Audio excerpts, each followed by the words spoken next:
Okay, next change जो अपन पढ़ेंगे physiological changes during pregnancy में, वो है मेटाबॉलिक चेंजेस। ठीक है, मेटाबॉलिक चेंजेस में सबसे पहला जनरल मेटाबॉलिक चेंजेस पढ़ेंगे अपन। ठीक है, जनरल मेटाबॉलिक चेंजेस क्या होंगे? ऑब्वियसली नाम से समझ आ रहा है कि जनरली अपन देखिए मेटाबॉलिज्म, जैसे जैसे डिमांड ऑफ फीटस बढ़ेगी, जैसे जैसे प्रेगनेंसी एडवांस होगी, वैसे वैसे मेटाबॉलिक चेंजेस भी देखने को मिलेंगे, एडवांस होगा एज वेल एज बढ़ेगा, है ना, रिक्वायरमेंट डिमांड ऑफ फीटस के साथ साथ। तो यहाँ पे ये लिख रखा है that is total metabolism is increase due to increase in the demand of the foetus, isn't it?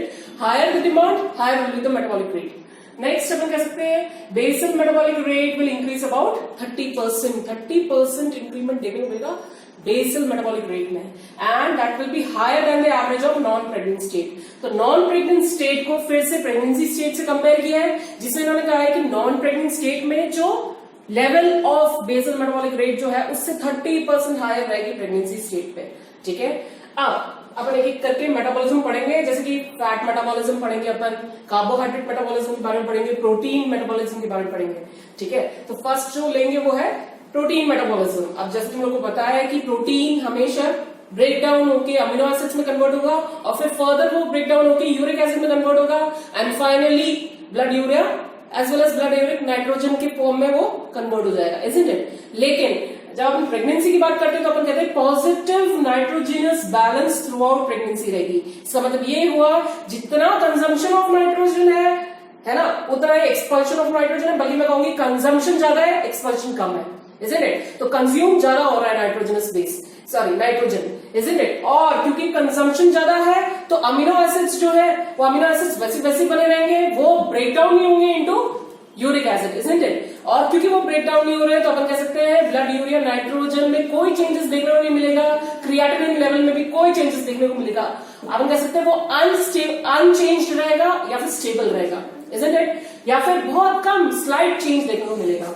तो पॉजिटिव नाइट्रोजिनस बैलेंस देखने को मिलेगा। इसका मतलब ये होगा कि एक्यूमुलेशन ऑफ प्रोटीन रहा, और जितना ज्यादा प्रोटीन एक्यूमुलेटेड रहेगा उतना ज्यादा अवेलेबल रहेगा for the meeting the demand of foetus. ठीक है, अब क्या हुआ, फीटस और प्लासेंटा में प्रोटीन कंटेंट जो है वो अराउंड 500 ग्राम है, डिस्ट्रीब्यूटेड है ये प्रोटीन कंटेंट। ठीक है, तो फीटस और प्लासेंटा में 500 ग्राम ऑफ प्रोटीन डिस्ट्रीब्यूटेड है।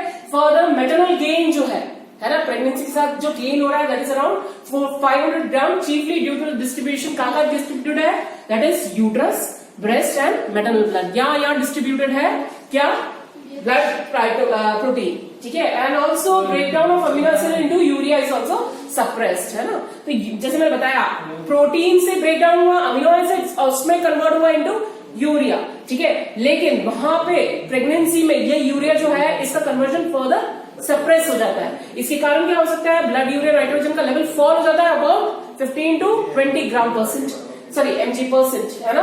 तो अपन कह सकते हैं ब्यूएन क्रिएटिनिन जो है प्रेगनेंसी के दौरान अनचेंज रहेगा या स्लाइटली फॉल होगा, और अमीनो एसिड जो है वो एक्टिवली ट्रांसपोर्ट हो जाएंगे थ्रू प्लासेंटा।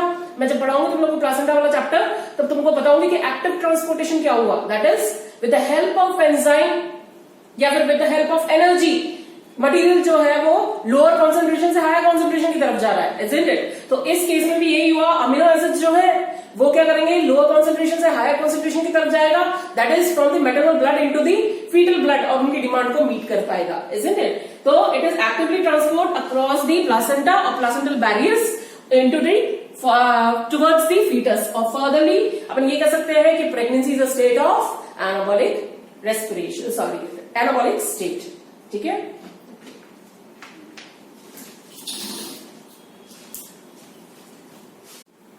ओके, नेक्स्ट अपन जो पढ़ेंगे वो है कार्बोहाइड्रेट मेटाबॉलिज्म। इसी तरह अपने प्रोटीन मेटाबॉलिज्म देखा था, अब कार्बोहाइड्रेट मेटाबॉलिज्म देखेंगे। ठीक है, तो अपन देख सकते हैं कि there is a increase in the transfer of glucose from the mother to the foetus in the labour throughout the pregnancy. आपको जैसे पता है, जैसे मैंने प्रोटीन के लिए बताया था तुम लोग को कि डिमांड ऑफ फीटस जैसे जैसे बढ़ेगा वैसे वैसे प्रोटीन कंटेंट जो है वो ट्रांसफर होंगे, और वो भी एक्टिव ट्रांसपोर्टेशन होगा थ्रू द प्लासेंटल बैरियर्स, है ना।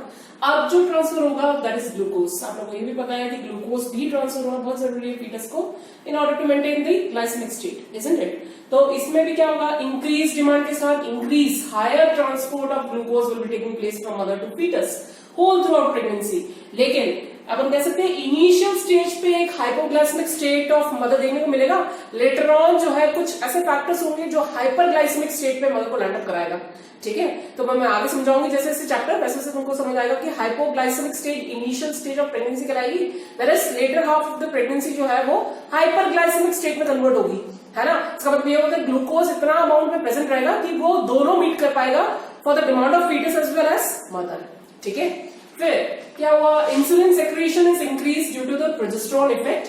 क्या हुआ है, अब ऑब्वियसली तुम लोगों को पता है कि हाइपोप्लेसिया हाइपरट्रोफी सारी पूरी whole throughout all the systems of the body में हुआ है। तो पैनक्रियास की बीटा सेल्स जो है वो भी हाइपरट्रोफी हाइपोप्लेसिया हुआ वहां पे, इजंट इट। तो वहां पे क्या हुआ, ऑब्वियसली बीटा सेल्स जो है वो रिलीज हुए, है ना, और ज्यादा इंसुलिन रिलीज हुआ, है ना, इनटू दी ब्लड। और इंसुलिन जैसे रिलीज हुआ तो अब क्या हो गया, जितना में ग्लूकोज को टूटना चाहिए, लेकिन क्योंकि डिमांड ऑफ फीटस को मीट करवाना है अपन को, तो अपन क्या करेंगे, ऑब्वियसली इस डिमांड ऑफ फीटस को मीट कराने के लिए कुछ ऐसे फैक्टर्स अराइज होते हैं प्रेगनेंसी में जो कि इंसुलिन को सप्रेस करके रखेगा, कि जिससे जो ग्लूकोज है वो ब्रेकडाउन ना हो और यूटिलाइज ना हो मदर के द्वारा, बल्कि वो कंटिन्यूस सप्लाई में रहे फीटस के लिए। तो इस फैक्टर्स को अपन कहते हैं कॉन्ट्रा इंसुलिन फैक्टर्स। आगे क्या लिखा है देखो, sensitivity of the insulin receptor is decrease specially during the late half of pregnancy. तो प्रेगनेंसी एडवांस हुई, इनिशियल स्टेज पे अपन कह सकते हैं इंसुलिन सेक्रेट हुआ, ग्लूकोज टूटे और हाइपोग्लाइसेमिक स्टेट पे थी pregnancy, isn't it. Later half of pregnancy advance हुई, उसके साथ साथ क्या हुआ, कुछ ऐसे फैक्टर्स अराइज हुए जो कि इंसुलिन को सप्रेस कर रहा है ना। इन फैक्टर्स का नाम है कॉन्ट्रा इंसुलिन फैक्टर्स। और ये कॉन्ट्रा इंसुलिन फैक्टर्स में क्या क्या आ रहे हैं, जैसे कि ईस्ट्रोजन है, प्रोजेस्टेरोन है, एचपीएल है, cortisol, prolactin, leptin and TNF alpha, है ना। ये सब कॉन्ट्रा इंसुलिन फैक्टर्स है जो कि क्या करेगा, इंसुलिन को सप्रेस कर रखेगा और ग्लूकोज को बनाए रखेगा कि वो कंटिन्यूसली सप्लाई करते रहे, किसको, डिमांड ऑफ फीटस को मीट करते रहे, साथ ही साथ मदर के डिमांड को भी ऑक्यूपाई करे, इजंट इट। साथ ही साथ क्या हुआ, there is increase resistance of insulin, है ना, रेजिस्टेंस ऑफ इंसुलिन इंक्रीज हो गया because of contra insulin factors and this mechanism ensures the continuous supply of glucose to the foetus. अब आगे क्या हुआ, increase insulin level favours the lipogenesis, fat storage में help कर रहा है ना। जितना ज्यादा ऑब्वियसली ब्लड में इंसुलिन लेवल अब बढ़ गया क्योंकि वो यूटिलाइज नहीं हो रहा, ब्रेकडाउन नहीं करवा रहा है किसको, ग्लूकोज को। तो अब क्या हुआ, हाइपर इंसुलिनीमिया हुआ, है ना। इसका मतलब ये हुआ कि इंसुलिन ब्लड के कंटेंट में बढ़ गया है और क्योंकि ब्लड के कंटेंट में इंसुलिन बढ़ा, इसकी वजह से क्या हुआ, फैट स्टोर्ड रहा है। तो जब मैटरनल फास्टिंग होगा उस केस में क्या होगा, मैटरनल फास्टिंग के दौरान जनरली क्या होगा, जितनी फैट पैड्स है जो स्टोर्ड है वो ब्रेकडाउन होंगे और मदर जो है वो हाइपोग्लाइसीमिया लैंड अप ना होके वो यूटिलाइज कर पाएगी वो स्टोर्ड फैट पैड्स को, इजंट इट। तो during maternal fasting there is a hypoglycaemic state, hypoinsulinaemia and hyperlipidaemia and hyper ketoacidosis और कीटोनीमिया।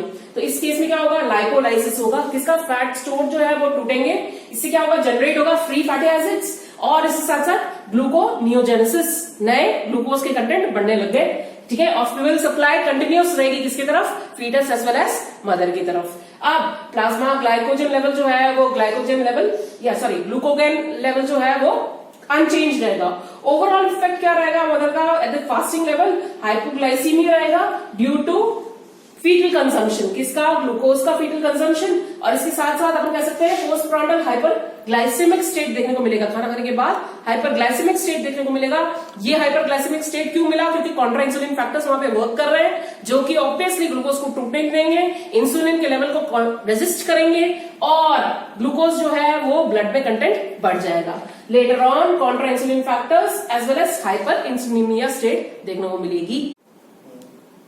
ओके, नेक्स्ट जो अपन मेटाबॉलिज्म देखेंगे वो है फैट मेटाबॉलिज्म, है ना।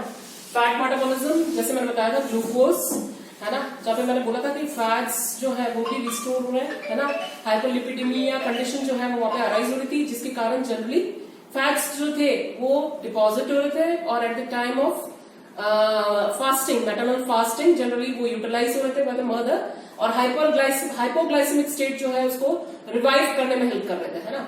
तो अपन कह सकते हैं average about 3 to 4 kg of the fats is stored during the pregnancy. कहाँ स्टोर होते हैं जनरली, अपन कह सकते हैं abdominal wall, breast as well as thighs, यहाँ ये फैट स्टोर रहते हैं, ठीक है। Plasma lipids and lipoprotein is increase during the later half of pregnancy due to contra insulin factor. जैसे मैंने अभी बताया था तुम लोग, इससे पहले वाले स्लाइड में मैंने यही डिस्कस किया था, मैंने ये कहा था कि कॉन्ट्रा इंसुलिन फैक्टर्स जो है वो जनरली क्या कर रहे हैं, ग्लूकोज को मेंटेन करके रख रहे हैं विद इन द ब्लड और वो कंटिन्यूस डिमांड ऑफ पेटिस को मीट कर रहे हैं। इसके साथ साथ लिपिड्स जो है वो भी स्टोर्ड थे, तो लाइपोप्रोटीन्स भी स्टोर्ड है ना, कॉन्ट्रा इंसुलिन फैक्टर के कारण। और जब जब अवेलेबिलिटी चाहिए रहेगी, जब जब डिमांड को मीट करने की बारी आएगी, तब तक ये अवेलेबल रहेंगे।